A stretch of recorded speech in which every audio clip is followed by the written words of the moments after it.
Muy buenas tardes a todos. Esperando que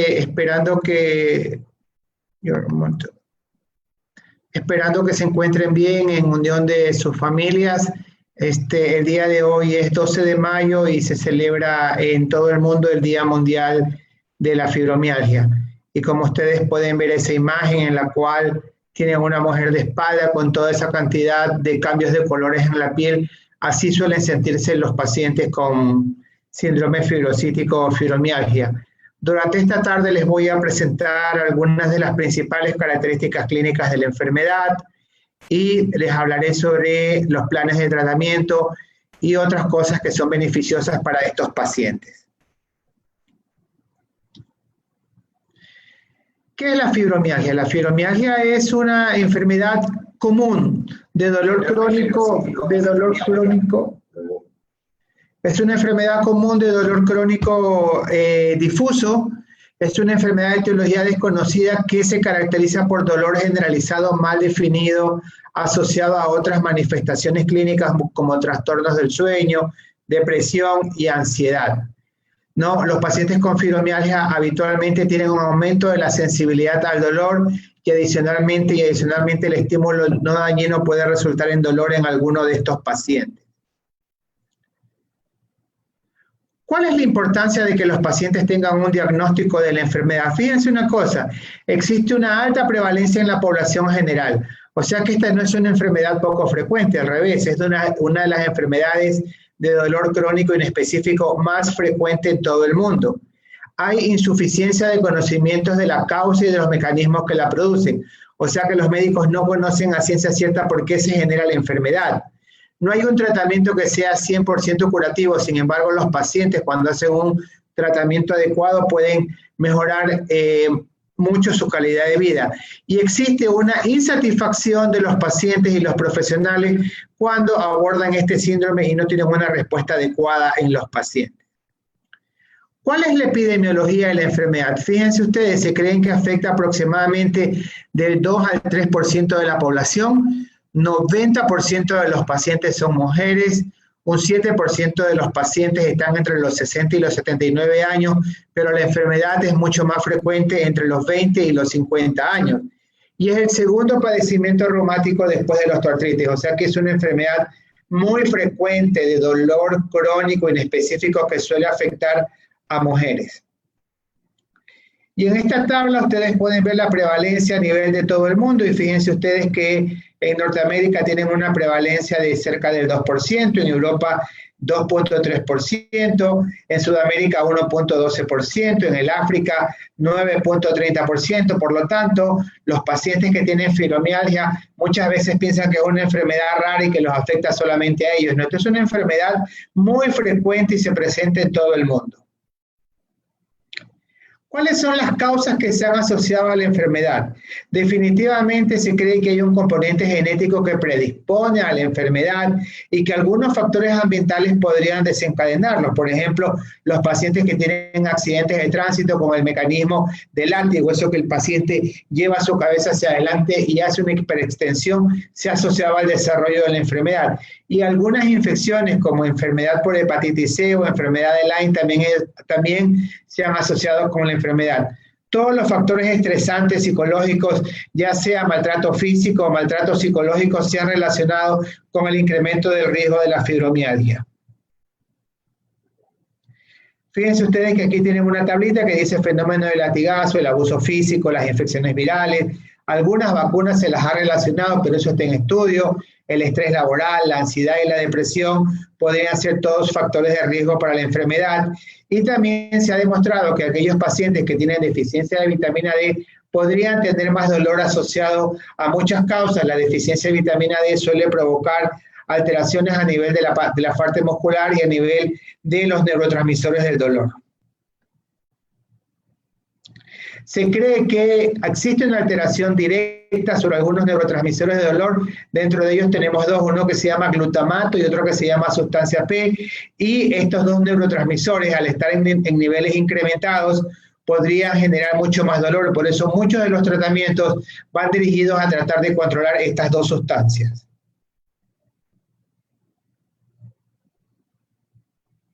¿Cómo se presenta la enfermedad? ¿Cuáles son las principales manifestaciones clínicas de la misma? Fíjense ustedes, el dolor generalizado, mal definido y los trastornos del sueño son de las causas, de las formas de presentación más común.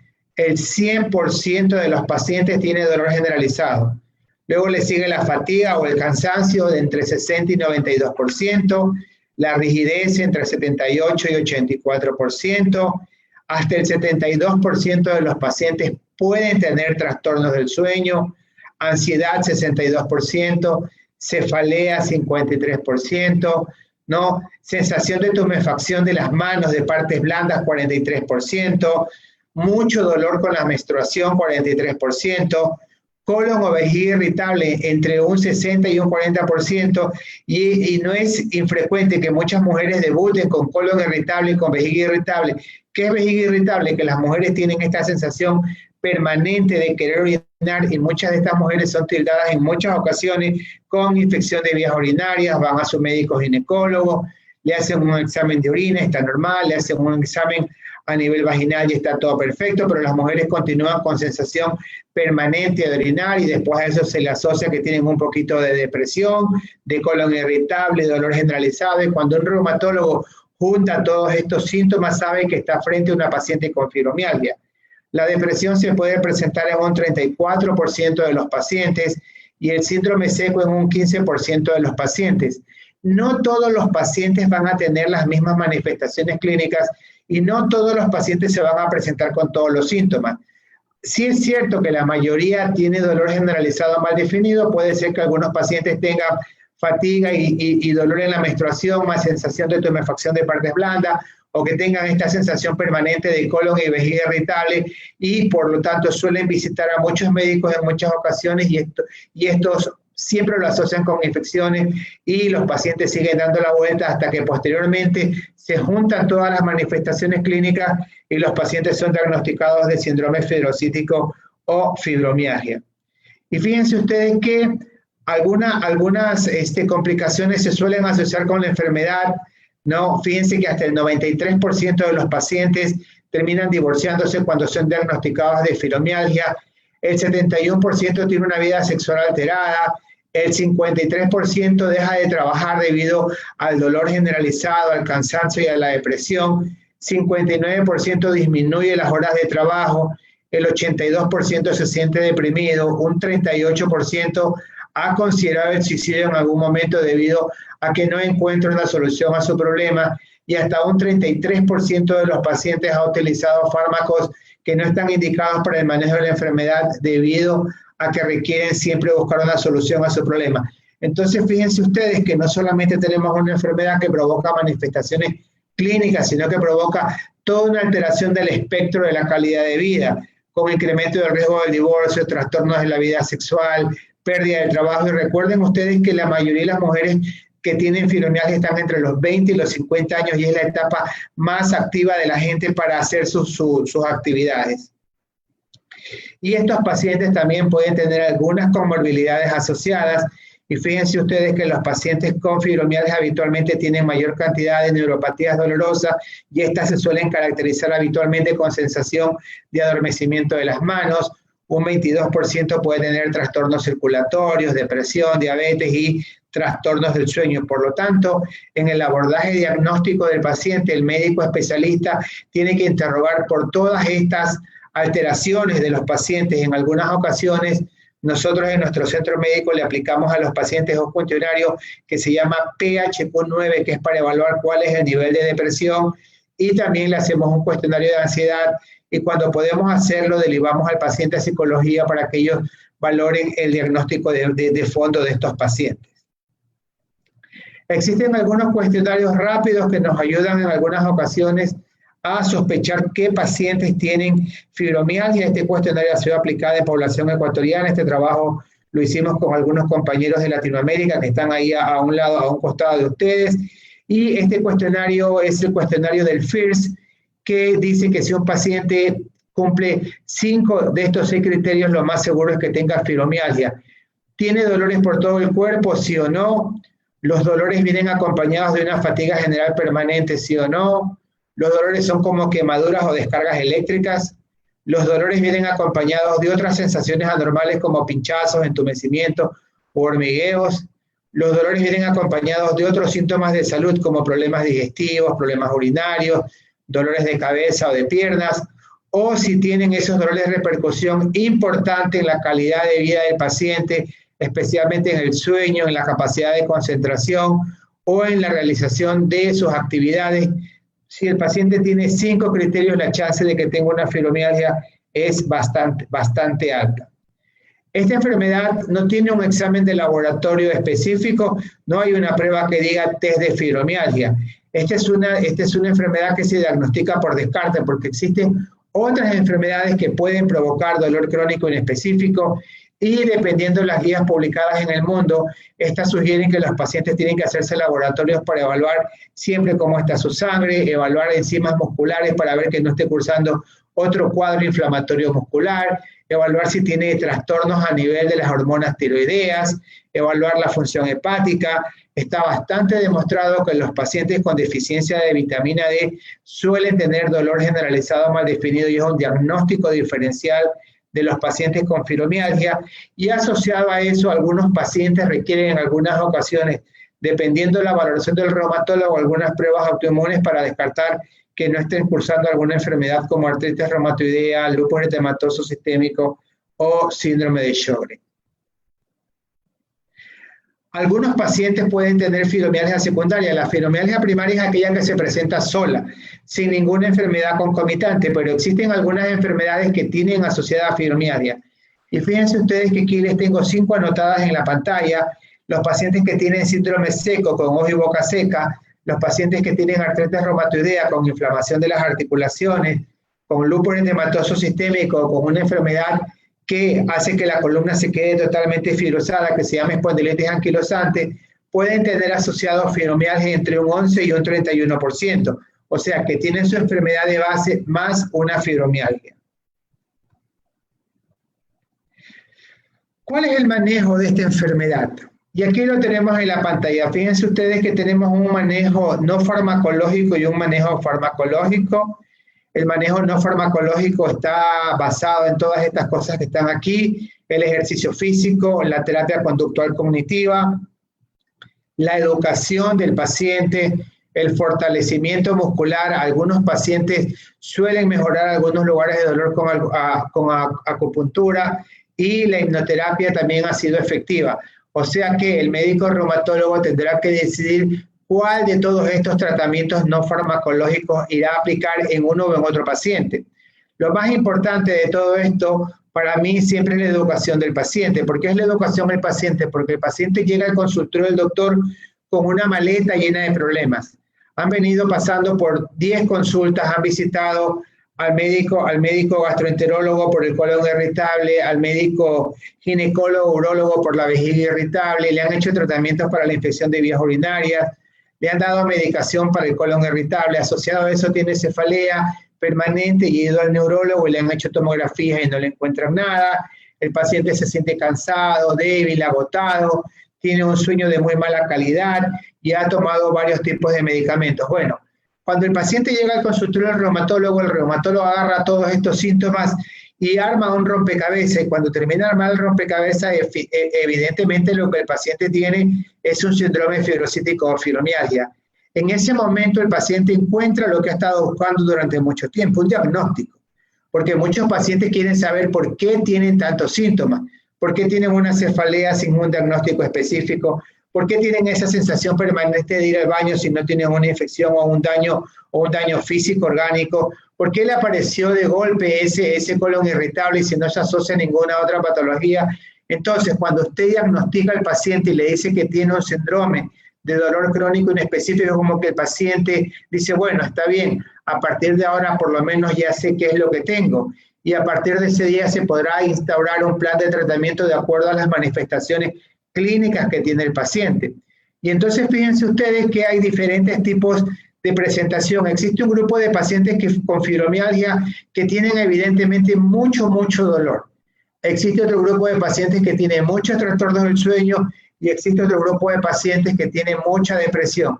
Y ahí uno puede jugar, hay pacientes que tienen mucho dolor con depresión, que tienen mucho dolor con trastornos del sueño, que tienen trastornos del sueño y aparte de eso tienen depresión. El médico tiene que ir evaluando. ¿Por qué? Porque dependiendo el interrogatorio, uno va viendo cuáles son las manifestaciones clínicas que más impactan en la calidad de vida de estos pacientes.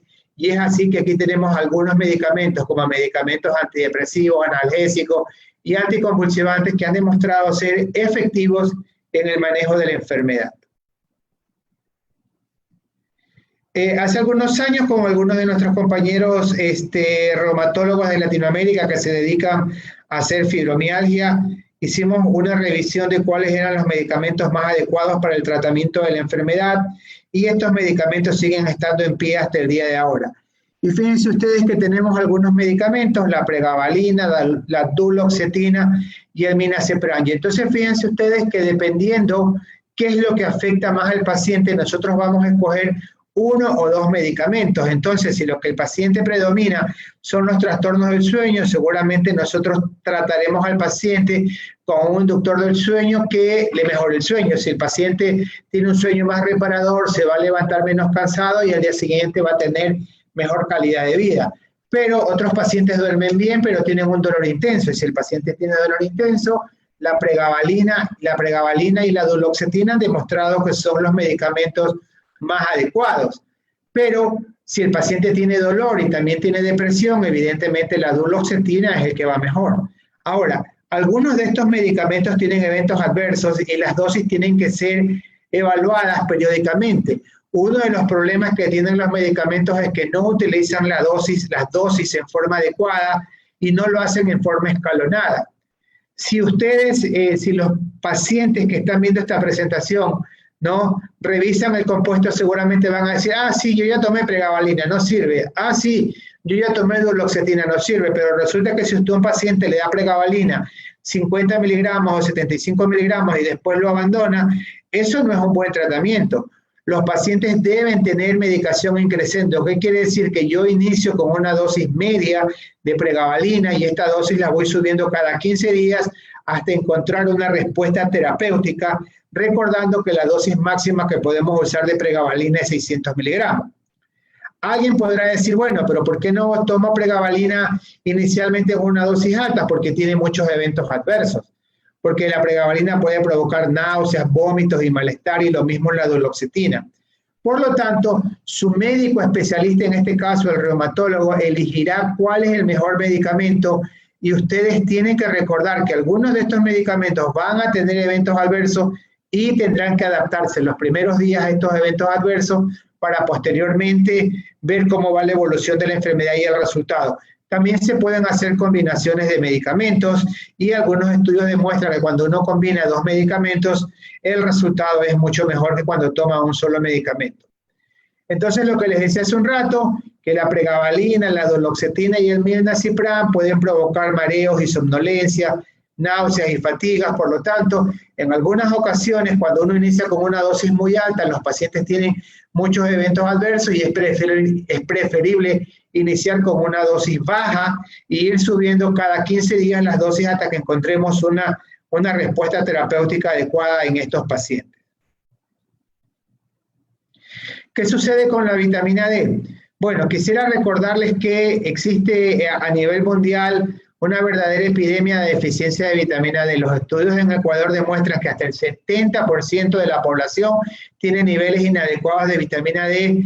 Nosotros hemos evaluado los niveles de vitamina D en un grupo de nuestros pacientes y fíjense que solamente un 30% tenían niveles normales, que estaban por encima de 30 nanogramos por mililitro, y el resto de los pacientes tenían niveles inadecuados.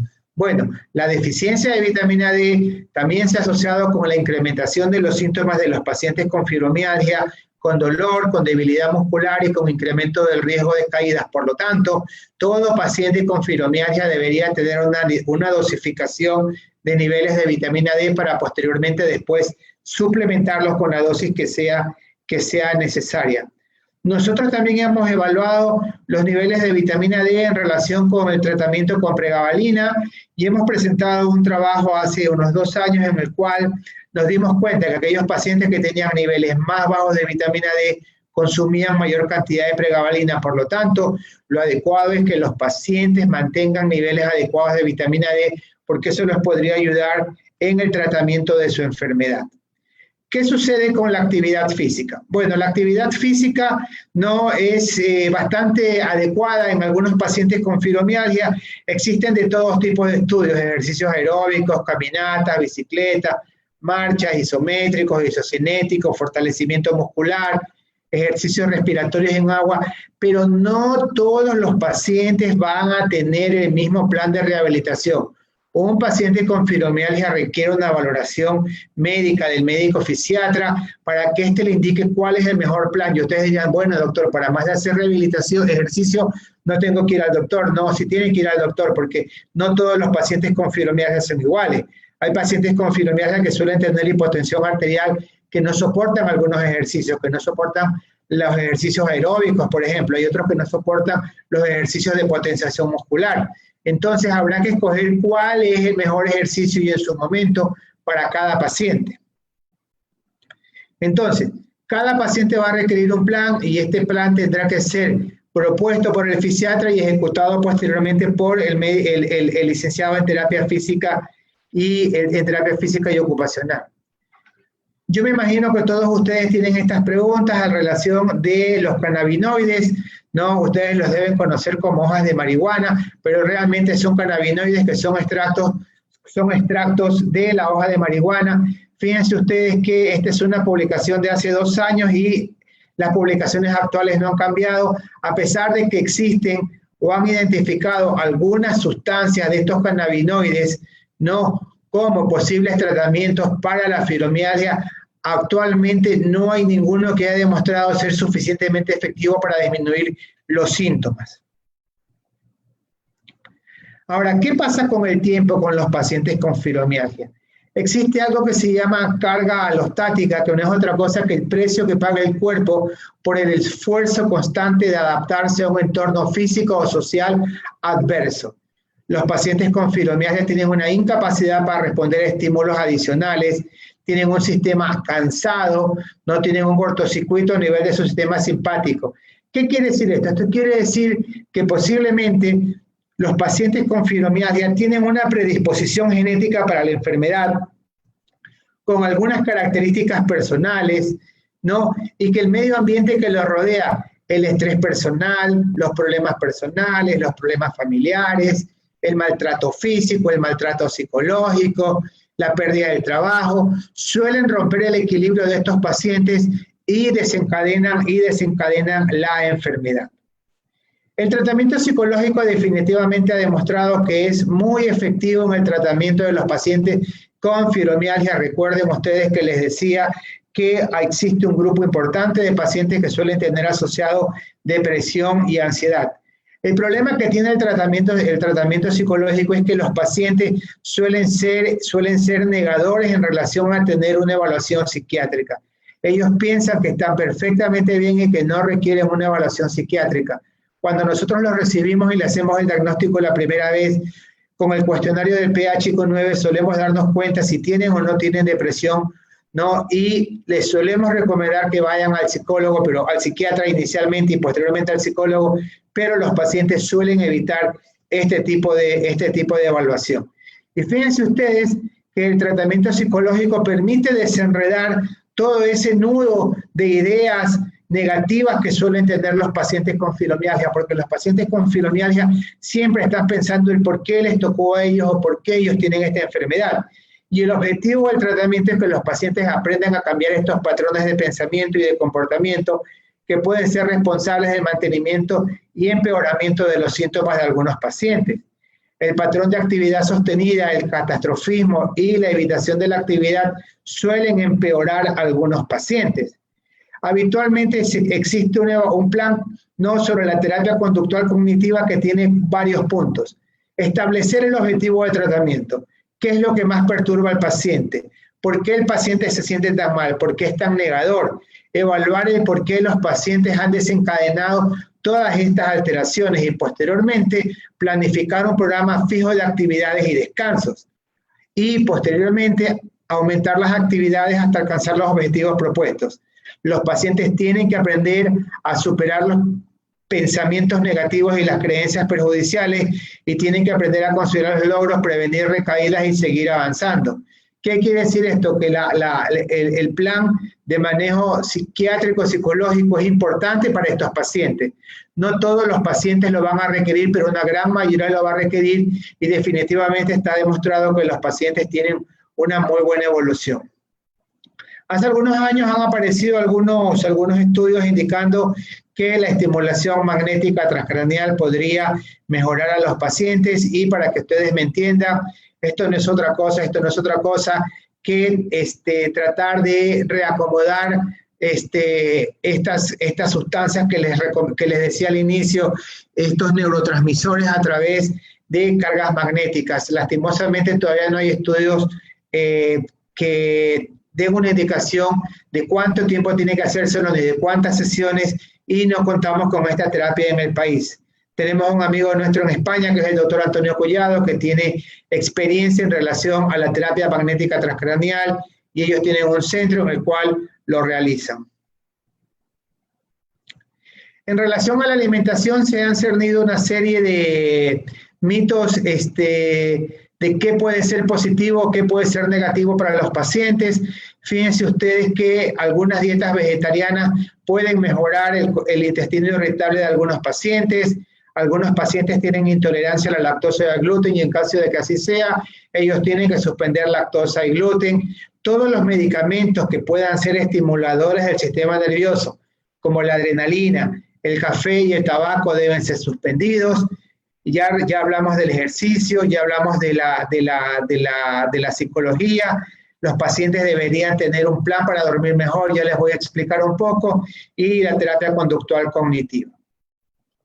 También se ha relacionado la enfermedad con la deficiencia nutricional y se ha asociado que algunas vitaminas, la vitamina B12, la vitamina D, el ácido fólico, el selenio y el magnesio, podrían estar correlacionados con esta alteración de los neurotransmisores. Vamos a ver qué existe publicado en el mundo y fíjense ustedes que algunos pacientes que tienen deficiencia de vitamina D podrían tener aumentado el dolor porque podrían tener algunas manifestaciones clínicas de neuropatía y los efectos de la suplementación de vitamina D y ácido fólico podría ser sugerida exclusivamente en aquellos pacientes que está demostrado que tienen deficiencia de vitamina D. No quiero que luego digan, el doctor Ríos dijo en la presentación que hay que tomar vitamina D. Si los pacientes tienen deficiencia de vitamina D y tienen manifestaciones clínicas asociadas a deficiencia de vitamina D, hay que suplementarse con vitamina D, al igual que con vitamina B. En relación al magnesio, al cual suelen hacer siempre algunas preguntas, es evidente que bajos niveles de magnesio, bajos niveles de vitamina D se asocian con disminución del magnesio y los pacientes que tienen menos magnesio aumentan la sustancia P que está asociada al incremento de dolor. Y la deficiencia de vitamina D podría incrementar la producción de algunas citoquinas proinflamatorias. Lo mismo. Tampoco hay que tomar en forma irresponsable magnesio, porque venden magnesio en cualquier lugar. Uno va a las farmacias en todo el mercado y cada una de ellas tiene alguna presentación de magnesio. En este momento no se conoce exactamente cuál es la dosis efectiva para manejar estos síntomas, pero los pacientes no requieren suplementarse con magnesio, sino que requieren tener una dieta adecuada. ¿Cuáles son las principales fuentes de magnesio? Los vegetales verdes, los frutos secos, las semillas, los cereales integrales y leche, carne y huevos. Por lo tanto, una dieta balanceada supondría que los pacientes tengan niveles adecuados de magnesio y que no tengan que requerir suplementación, pero también se puede medir magnesio en sangre y en caso de que haya déficit se lo podría suplementar. El glutamato es un neurotransmisor que genera hiperexcitabilidad a nivel del sistema nervioso y se ha demostrado que los pacientes que tienen fibromialgia tienen incrementado este neurotransmisor. Ahora, ¿qué sucede con el glutamato? Que el glutamato ha estado asociado a la ingesta de algunos productos. Ustedes tienen ahí a un lado todo ese pocotón de productos que habitualmente están asociados al glutamato, pero en general lo que podría decirles es que hay que tener un poquito de precaución con el consumo del aspartame, porque se ha demostrado que el aspartame tiene una gran cantidad de glutamato en estos pacientes y hay que tener precaución con consumir alimentos que tengan aspartame, principalmente yogur, cereales y pan hechos con edulcorantes artificiales. Ahora, cuando uno sigue revisando más la literatura internacional, no, aquí tienen una publicación, no existe una dieta que tenga un particular impacto en los pacientes con fibromialgia. Lo que tenemos que hacer es hacer una dieta balanceada. En el caso de que los pacientes lo requieran, no comer gluten, comer menos calorías y no consumir aspartame para tratar de ayudar con los síntomas de la enfermedad. Y vamos llegando al sueño. Fíjense ustedes que hasta el 90% de los pacientes con fibromialgia tienen asociados trastornos del sueño. La calidad del sueño suele ser pobre y las pacientes suelen tener más dolor y más cansancio en la mañana. Fíjense que los pacientes tienen alteración de la fase REM del sueño. El sueño habitualmente, cuando uno se duerme inicialmente, tiene un sueño superficial. Después ese sueño superficial va avanzando en el tiempo hasta que el paciente llega a la fase REM del sueño, que es el sueño profundo. Ustedes recuerdan que antes decían que los delincuentes robaban a las 5 de la mañana, 4 y media de la mañana. ¿Por qué? Porque a esa hora la gente está en sueño profundo. Bueno, ahora nos roban a cualquier hora, todo el día, ya no existe eso. Lo que les quiero decir es que los pacientes con fibromialgia jamás alcanzan un sueño profundo, siempre están en un sueño superficial. Y por ahí, como que a las 5 de la mañana, ingresan un poquito en sueño profundo y a las 6 y media, 7 tienen que levantarse a ver a sus hijos, a vestirse para ir al trabajo. Y entonces los pacientes se sienten cansados, agotados, no tienen mala predisposición para ir al trabajo y entonces tienen un día de muy mala calidad. Y fíjense ustedes que el dolor puede empeorar el sueño, o sea, más dolor, más insomnio, y la alteración del sueño también puede empeorar el dolor. O sea que es un círculo vicioso. No duermo, tengo dolor, no duermo. Y uno de los problemas que existen es que descansar durante el día o tener un nivel de actividad excesivamente bajo, como estos pacientes se sienten muy cansados, no van al trabajo o están acostados todo el día en la cama, en la noche no pueden conciliar un sueño reparador. Los pacientes tienen que tomar medidas o hacer una consulta con un especialista en sueño. La cama y el dormitorio se tienen que asociar con el sueño, por eso no es adecuado que los pacientes pasen todo el día acostados en la cama despiertos, porque ellos no asocian la cama con sueño, sino con descanso. Y hay que establecer un patrón del sueño. Si duerme demasiado tiempo en el día, reduzca el sueño por la noche, prepárese para el sueño, apague las luces, apague el celular, apague la televisión, no coma tan tarde y si requiere, hay que tomar una medicación que le induzca el sueño para que usted se pueda levantar en las mañanas de mejor ánimo y menos cansado. Hasta el 90% de los pacientes pueden tener algún trastorno del sueño. Entonces, fíjense ustedes, ya les hemos relatado todas las manifestaciones clínicas de la enfermedad: dolor generalizado, depresión, trastornos del sueño, colon irritable, vejiga irritable, pero nos falta el área en la cual el paciente vive. ¿Con quién vive el paciente? Con la esposa, con los padres, con los hijos, convive con los amigos, va al trabajo.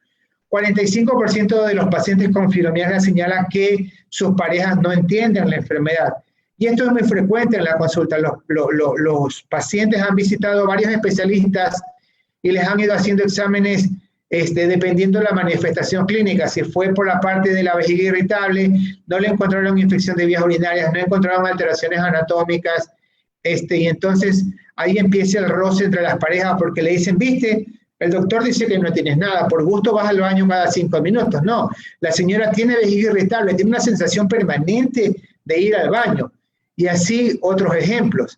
Entonces, uno de los principales problemas que potencia a estos pacientes con fibromialgia es la mala relación que suelen tener en sus casas, ya sea con sus parejas, con sus familiares o con sus hijos. ¿Cómo pueden ayudar los familiares, los amigos y los hijos a los pacientes? Bueno, lo primero que tienen que hacer es educarse. Si el esposo, la esposa o los hijos no entienden lo que está pasando, no, siempre va a haber roce y siempre va a haber un choque. Por lo tanto, dedique tiempo a leer información que le permite entender en qué consiste la enfermedad. Si un esposo está educado, va a entender lo que le está sucediendo a su esposa y va a poder apoyarla en la forma adecuada para que ella tenga menos gasto físico y pueda tener una mejor calidad de vida. Hable con las personas afectadas para ver cuál es la mejor forma de ayudarlos. Los pacientes con fibromialgia suelen tener cansancio permanente y si una ama de casa tiene que lidiar con los chicos, con la casa y con el trabajo, definitivamente va a ver muy deteriorada su calidad de vida y va a ser muy difícil el tratamiento. Cada vez que su familiar tenga un logro, felicítelo. Esto le ayudará a reconocer qué está pensando. Es probable que al inicio del tratamiento los pacientes tengan alguna exacerbación de los síntomas debido a que la medicación que utilizamos puede tener náuseas, vómitos o pueden tener alguna otra complicación, pero tienen que tener un poco de paciencia hasta que encontremos la dosis adecuada. Y siempre hay que animar a los pacientes a que hay que perseverar en el tratamiento. Recuerden ustedes que puede ser que la primera medicación no funcione, podemos subir la dosis, podemos mezclar tratamientos, podemos ir al psicólogo, podemos hacer un plan de actividad física, de reacondicionamiento físico, podemos evaluar cómo están los niveles de sus vitaminas, de vitamina D, de selenio, de magnesio, en caso de requieran suplementarlo. Hay muchas cosas que podemos hacer para los pacientes. Y fíjense ustedes que el impacto de la fibromialgia en la relación de pareja es bastante duro. Una publicación en 6.126 pacientes con fibromialgia en Estados Unidos atribuyó que un 50% de la mala relación de su pareja se asocia o con sus amigos se asocia a un incremento de las manifestaciones clínicas de la enfermedad y lo mismo sucede en España. Por lo tanto, como esta es una enfermedad que afecta con mayor frecuencia a las mujeres, los esposos tienen que estar educados. Muchas de las ocasiones yo les pido a las señoras que vayan con el esposo a la consulta porque es importante que él entienda cuáles son las complicaciones de la enfermedad y que él se empodere de la enfermedad de su esposa para que la pueda ayudar. Porque si no es como que la paciente tiene que cargar con ella toda la sintomatología y todos los problemas que acarrea la enfermedad. Esto no es un cáncer, los pacientes con fibromialgia no se mueren, pero es una enfermedad crónica. Mientras más apoyo tengan los pacientes, sea de los esposos, de los hijos, de los familiares o de los amigos, mejor le va a ir al paciente. Existen muchos pacientes que pueden pasar muchísimos periodos de tiempo asintomáticos cuando tienen un buen tratamiento y cuando tienen un entorno familiar mucho más adecuado, ¿no? Fíjense que les decía al principio de la charla que esta es una enfermedad que afecta principalmente a mujeres en etapa activa entre los 25 y los 55 años, y esto hace que la enfermedad se torne un poquito complicada, porque tiene una señora de 35 años que tiene que cuidar 3 o 4 chicos y que tiene que ir a su trabajo, y fuera de eso tiene que ser mamá, y fuera de eso tiene que ser esposa. Entonces es importante que todo el núcleo familiar no pueda colaborar con la enfermedad de la paciente, y seguramente esto va a ayudar a que la paciente pueda estar mejor.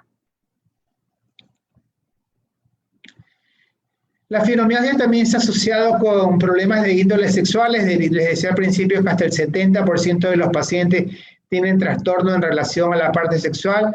Y fíjense ustedes que algunas pacientes tienen menos excitación, menos orgasmos, menor actividad sexual que los pacientes que tienen una actividad normal. Y esto también tiene que ser hablado y conversado con sus parejas. Habitualmente hay que evaluar cuáles son los componentes que están insertados en estas complicaciones.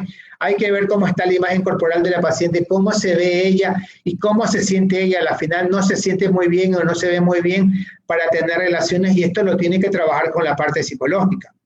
Hay que ver cómo está con la relación de su pareja. Si la relación con su pareja es muy buena, seguramente va a ser más fácil, pero si tiene una relación negativa, difícil, si hay agresiones físicas o agresiones psicológicas, eso va a ser mucho más difícil, porque la gente siempre piensa que las agresiones solamente son físicas, pero los traumas, pero la agresión psicológica quizás sea mucho más frecuente y más dura inclusive, porque eso desmejora la parte personal de cada uno de estos pacientes, les daña el estado emocional. Hay que ver cómo está la lubricación. Seguramente el médico ginecólogo le podría recomendar algunos lubricantes para mejorar las relaciones, y hay que ver si algunas mujeres no tienen dolor en relación a la penetración en la parte vaginal, y seguramente entre el reumatólogo y el ginecólogo podrían hablar para tratar de que las pacientes tengan una mejor relación con sus parejas, pero definitivamente es la relación con pareja la que va a mejorar este punto. Ahora, ¿en qué momento las pacientes con fibromialgia podrían tener algún tipo de contacto íntimo con su pareja? Cuando ellas estén dispuestas a pasar un buen rato con su pareja, no hay que forzar la situación. Cuando tengan menos dolor, cuando la paciente está con mucho dolor, con mucha depresión, es mucho más difícil. Recuerden que no es imprescindible que el dolor desaparezca, pero si la paciente tiene menos dolor, seguramente la relación sexual va a ser satisfactoria y la va a ayudar con el dolor. Y la prioridad es que nos sintamos bien y pensemos a dónde queremos llegar, y seguramente que si tienen una comprensión de su pareja, si tienen un buen trato, van a poder pasar este escollo y tendrán una mejor calidad de vida. Recuerden ustedes que es una incertidumbre para sus familiares tener un diagnóstico de fibromialgia. Hay muchísima información en las redes sociales. Es una enfermedad crónica y de previsible larga duración. No tenemos un tratamiento mágico, no hay una pastilla que cure la enfermedad, no hay vacunas. Aquí hay que hacer un tratamiento constante a lo largo del tiempo. Hay que sacarle las cosas negativas a los pacientes. El manejo psiquiátrico y psicológico es fundamental en estos pacientes, y los pacientes tienen que tratar de disminuir su carga diaria. Si tienen un trabajo que es demasiado pesado y les exige mucho, buscar un trabajo que sea mucho menos pesado, disminuir las tareas que les genera mucha demanda, ¿no? Tomar los medicamentos como su médico se lo ordena, hacer un plan de fortalecimiento muscular, suplementarse con vitamina D. Bueno, todo esto va a hacer que los pacientes mejoren. Yo estoy convencido que la educación es un pilar fundamental para los pacientes. En nuestra página web de CERER tienen siempre estos artículos educativos que pueden ayudarlos a entender mejor la enfermedad. Cuando ustedes leen que la historia de un paciente de sexo femenino consulta al doctor con dolor generalizado mal definido, trastornos del sueño, sensación de adormecimientos en las piernas, seguramente se reconocen, ¿no? Y saben que están padeciendo de un síndrome fibrocítico o una fibromialgia. No dejen que la fibromialgia les impida avanzar en la vida. Un diagnóstico temprano y un tratamiento ideal pueden hacer la diferencia con ustedes. Recuerden, ustedes van a llegar hasta donde ustedes se lo proponen. No todos los pacientes tienen que vivir en un mundo de dolor. Hay un plan terapéutico para cada paciente, porque es importante que ustedes recuerden que lo que le funcionó a otra persona posiblemente no le funcione a ustedes, que los mismos eventos adversos que los medicamentos tuvieron en otras personas no se van a presentar en ustedes. Por lo tanto, ustedes van a tener que tomar una decisión si quieren o no quieren mejorar. Yo siempre les explico a mis pacientes que existen algunos tipos de pacientes con fibromialgia, y yo les digo que existen los buenos y los malos. No, ya se los voy a explicar cuando salga en cámara, pero recuerden ustedes que ustedes tienen que tomar las riendas de su vida. Muchas gracias por haberme escuchado, y voy a sacar la presentación para que ustedes puedan comunicarse conmigo y les pueda responder algunas preguntas en caso que así lo requieran.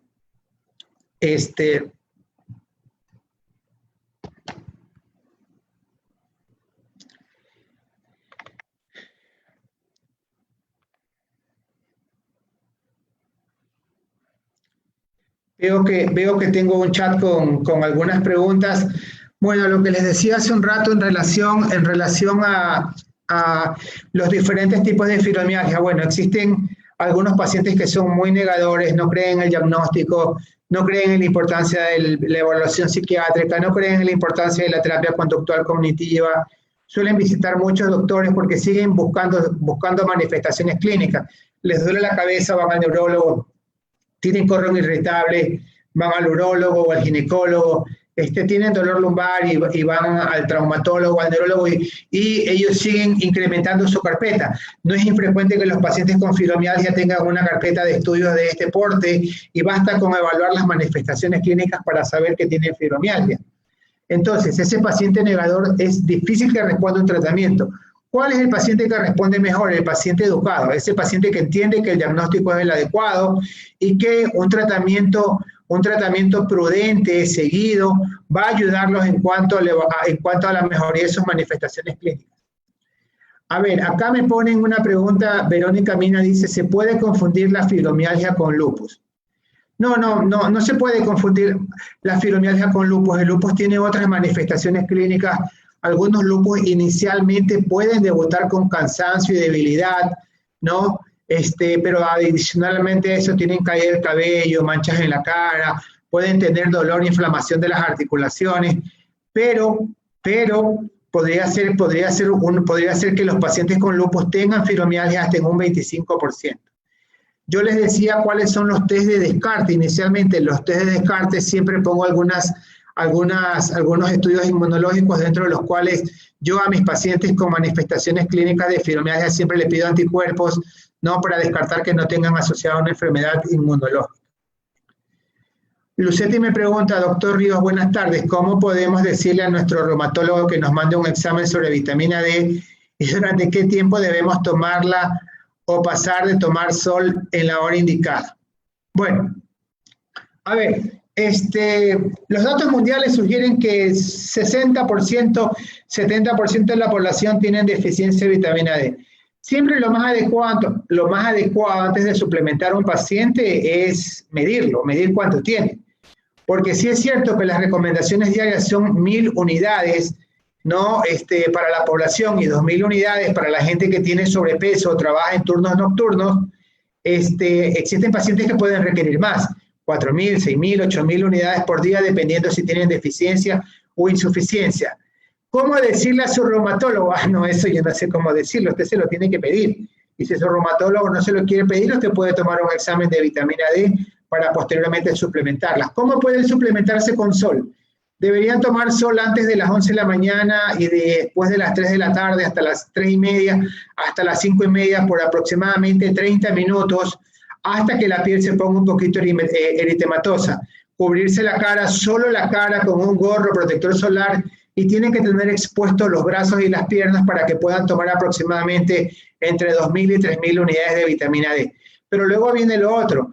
Vienen que no todos los pacientes con la edad tienen la misma cantidad de absorción de vitamina D. Cuando uno se hace mayor, la piel absorbe menos vitamina D que cuando uno es mucho más joven. Y lo otro que el incremento de riesgo de las lesiones cutáneas por exposición solar también se pone en discusión en algunas ocasiones. Habitualmente en la ciudad de Guayaquil y en el Ecuador a las 12 del día la radiación ultravioleta es bastante alta, entre 10 y 12, por lo tanto, no hay que exponerse al sol al mediodía, siempre antes de las 11 de la mañana, entre las 9 y las 11 de la mañana y entre las 3:30 y las 5 de la tarde. Acá me preguntan si la fibromialgia tiene cura. La fibromialgia es una enfermedad de dolor crónico. Los pacientes pueden ser que mejoren mucho, algunos pueden tener periodos en los cuales pasan mucho tiempo asintomáticos, pero no hay una cura definitiva para la enfermedad. A ver, dice, doctor, ayúdeme con el parche de buprenorfina transdérmica en fibromialgia. Los opioides pueden estar indicados en el manejo de la fibromialgia, principalmente para el dolor crónico. Su médico tiene que titular cuál es la cantidad de los opioides que usted requiere. Hay que ver cuál es la cantidad de dolor. No hay una recomendación específica para cada paciente. Póngase un parche, 2 parches, 3 parches. Uno le va a indicar al paciente la cantidad de opioides de acuerdo a la valoración del dolor, y los médicos hacemos algo que se llama escala análoga visual. ¿Qué quiere decir esto? Que evaluamos el dolor de 0 a 10. 0 es sin dolor y 10 es el mayor dolor posible. Los pacientes que tienen más de 10 van a requerir un tratamiento, los que tienen más de 5 van a requerir otro tratamiento. A ver, acá tengo otra pregunta, dice Marixa Romero, buenas tardes doctor, excelente conferencia. Las personas con fibromialgia pueden presentar apnea durante el sueño. Qué pregunta interesante. A ver, el apnea del sueño es otra enfermedad que no se relaciona con fibromialgia. Un paciente puede tener trastornos del sueño, insomnio, y puede tener también apnea durante el sueño. Pero evidentemente que esa apnea durante el sueño es una enfermedad aparte. Lo que sí puede suceder es que la apnea durante el sueño haga que el paciente se levante mucho más cansado y mucho más agotado en las mañanas, ¿no? Asociado al insomnio que tienen estos pacientes. A ver, déjenme ir viendo que tengo por acá otras preguntas. Consejos para pacientes con fibromialgia en esta pandemia. A ver, ¿cuáles son los consejos que yo les podría dar? Lo primero, que traten de mantenerse en casa la mayor cantidad de tiempo posible. Es evidente que la cuarentena ha sido eficiente o eficaz para disminuir los contagios. El número de contagios en el Ecuador ha disminuido sustancialmente. Algunos hospitales han disminuido los ingresos hospitalarios en unidades de cuidados intensivos debido a pacientes graves, lo mismo las clínicas privadas. Es evidente que hay menor cantidad de infectados, eso no quiere decir que el virus no está. Por lo tanto, mantenerse en casa es lo más adecuado. Lo segundo es que si usted está en casa, trate de tomar exposición solar para tratar de absorber un poco de vitamina D. Y si no puede tomar, porque vive en un departamento y no tiene exposición solar, bueno, tome suplementos de vitamina D.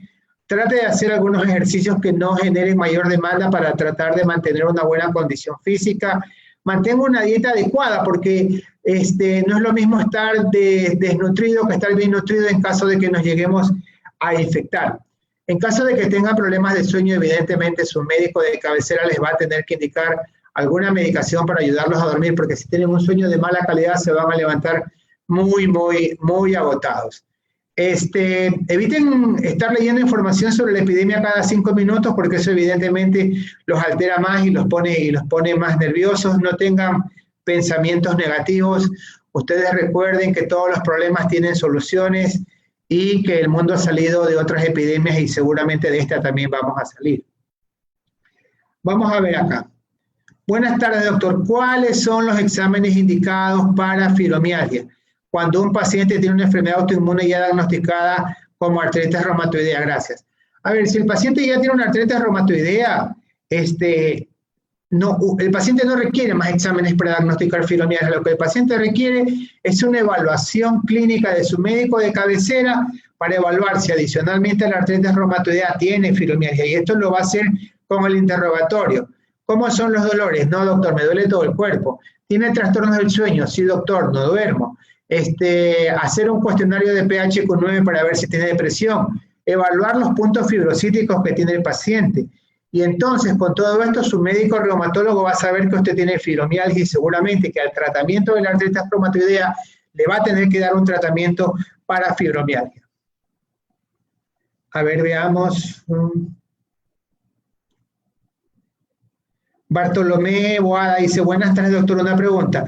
¿Los pediatras pueden tratar sin problema la fibromialgia o es estrictamente necesario que lo trate otro especialista? La fibromialgia no es exclusiva de los adultos mayores, pueden haber niños que también tengan fibromialgia y si el pediatra del niño tiene experiencia y conoce la fibromialgia, la puede tratar tranquilamente. ¿Sí? Ahora, con los niños igual que con los adultos hay que evaluar todo el espectro que rodea al niño para ver por qué ha desarrollado fibromialgia. Esteban Cordero me pregunta, buenas tardes, doctor, mi mamá quiere saber por qué los dolores se le agudizan en la noche y en la madrugada, gracias. Bueno, los pacientes con fibromialgia pueden tener dolor permanentemente o algunos pacientes suelen referir que se sienten mejor en las mañanas y en las tardes y esto seguramente se debe a que tenemos algo que se llama ritmo circadiano y que está asociado a la liberación de algunas hormonas, pero no existen datos específicos sobre esto. Gema me pregunta, doctor, ¿la fibromialgia puede hacer que se deformen las articulaciones como las manos? No, definitivamente que no. La fibromialgia no tiene daño sobre ningún órgano ni ninguna articulación. La fibromialgia es un síndrome de dolor crónico. Si usted tiene deformadas las manos, seguramente tiene otra enfermedad reumatológica, artritis reumatoidea, osteoartritis, artritis psoriática, pero no fibromialgia. Bien, vamos viendo. Fibromialgia. Iván Patiño, ¿qué hacer con los problemas de concentración? Bueno, muchos pacientes tienen estas manifestaciones clínicas, se les hace difícil la concentración. Yo creo que esto mejora con un plan de tratamiento adecuado, con un sueño adecuado, con terapia conductual cognitiva. O sea, el paciente tiene que hacer todo el plan de tratamiento para tratar de mejorar y en algunas ocasiones hay que ver si no va a requerir un reentrenamiento para tratar de mejorar su concentración. Lucetti me pregunta, doctor Ríos, ¿en este tiempo de COVID se puede dar fibromialgia por estrés? No, sí, seguramente. Mira, yo creo que después de que pase la epidemia vamos a tener, por lo menos en relación a la fibromialgia, una gran epidemia de reactivación de pacientes con fibromialgia porque el sobreestrés en el cual vivimos hace que la enfermedad se haga mucho más difícil y seguramente muchos pacientes van a desarrollar fibromialgia posteriormente a eso. Fíjense ustedes que aparecen algunas publicaciones de la forma en la que algunos médicos se están sintiendo por el exceso de trabajo y por sentirse desbordado y en muchas ocasiones no tener que hacer con muchos pacientes. Bueno, lo mismo que está sucediendo con los médicos va a suceder con muchos pacientes que no toleran el encierro, que han perdido sus trabajos, que no tienen capacidad para mantener a sus hijos. Seguramente que la epidemia va a generar algunos cuadros de fibromialgia por post-estrés.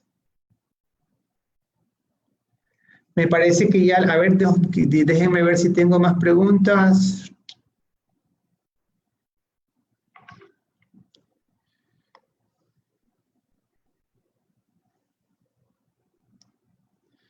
Bueno, les quiero agradecer a todos ustedes por haberme escuchado, me han encantado sus preguntas. Recuerden ustedes que el Centro de Reumatología y Rehabilitación siempre hace educación para pacientes, habitualmente los hacemos presenciales, pero esta vez nos hemos comunicado a través de este medio.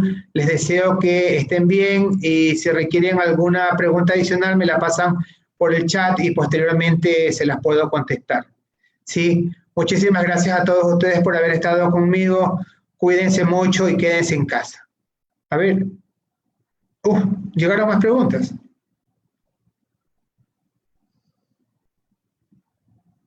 A ver, las contesto. Blanca Cristina dice, doctor, yo tengo 3 años con fibromialgia, tengo problemas de insomnio, me trata un psiquiatra y tomo Pregalex 150, ¿qué tiempo debo tomar esa pastilla para el dolor? A ver, si usted toma Pregalex 150 miligramos y continúa con dolor, lo que tiene que hacer es 2 opciones. La primera opción el objetivo es que el paciente no tenga dolor. Sí, el objetivo no es solo que se sienta bien, sino que no tenga dolor. Entonces, lo que decía hace un rato, la pregabalina hay que irla subiendo paulatinamente hasta que el paciente se sienta bien. Las dosis terapéuticas habitualmente pueden llegar hasta 600 miligramos. Si usted está con 150 miligramos de pregabalina una vez a la noche y no mejora, posiblemente requiera subir la dosis de pregabalina en la mañana o hacer una terapia secuencial con otro medicamento para evaluar, para ver si con eso usted logra controlar los síntomas. Si la pregabalina no es lo suficiente adecuada para controlar el sueño en la noche, habrá que utilizar un medicamento que le permita un inductor del sueño en la noche. O sea, uno puede buscar muchas alternativas. A ver, han llegado más preguntas, chicos. Perdónenme un ratito. María Augusta, doctor, soy paciente ya crónica de fibromialgia. Lo que deseo saber es si ya hay algo específico que nos ayude. A ver, María Augusta, si tú eres una paciente crónica con fibromialgia, el hecho de que tengas la enfermedad por mucho tiempo no quiere decir que estés bien tratada. Lo que acaba de pasar con la paciente que acaba de decir que toma 150 miligramos de pregabalina y no está mejorando. Lo que tenemos hoy en día es lo que les acabo de contar. Existen algunos tratamientos, podemos utilizar aparte de esto otros antidepresivos, podemos utilizar medicamentos opioides, y hay unos 3 o 4 estudios con otros medicamentos que habrá que esperar los resultados en el próximo año. Pero todos los pacientes siempre tienen una luz al final del túnel. Yo lo que creo es que hay que reevaluar qué es lo que tú estás tomando, María Augusta. Jessy Villegas pregunta, doctor, buenas tardes. A mí el IS me diagnosticó fibromialgia solo con tocar los puntos dolorosos. Llegué a 11 y me dijo que con 2 era suficiente. Yo empecé con dolor cervical, que duró un mes, y luego de una cirugía de nariz me recetaron amitriptilina, aunque yo tengo los síntomas de la enfermedad, solo dolor cervical y ahora vez algo muscular. Mis exámenes salieron todos bien. Bueno, los puntos fibrocíticos, no importa el número, si son 6, 11, 18, si tienes dolor generalizado, trastornos del sueño, diagnóstico de fibromialgia, y si tu médico reumatólogo te recomendó en algún momento amitriptilina, es un antidepresivo y estaba bien indicado. El asunto es, como me acabas de escuchar la conferencia, el objetivo siempre es tratar de encontrar que los pacientes se encuentren con la menor cantidad de dolor posible. Por lo tanto, el tratamiento hay que tenerlo casi siempre de forma permanente.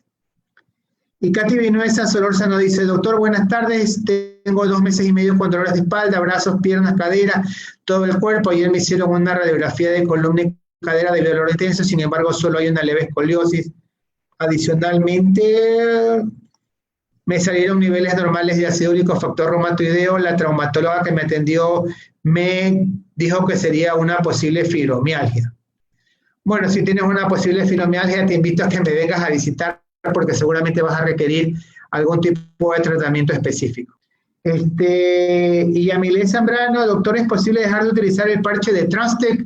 Yamile, hay que evaluar cuál es tu nivel de dolor. Si solamente utilizas buprenorfina transdérmica para el dolor, hay que tratar de utilizar la menor cantidad posible. Hay que ver si tienes trastornos del sueño. Si no deberías suspender abruptamente el parche de buprenorfina porque eso puede provocar un fenómeno de rebote y tú estás adaptada al parche. Así que yo te recomendaría que eso lo manejes con tu médico y no lo hagas de una forma personal. No suspendas el parche de buprenorfina transdérmica, puede ser muy peligroso.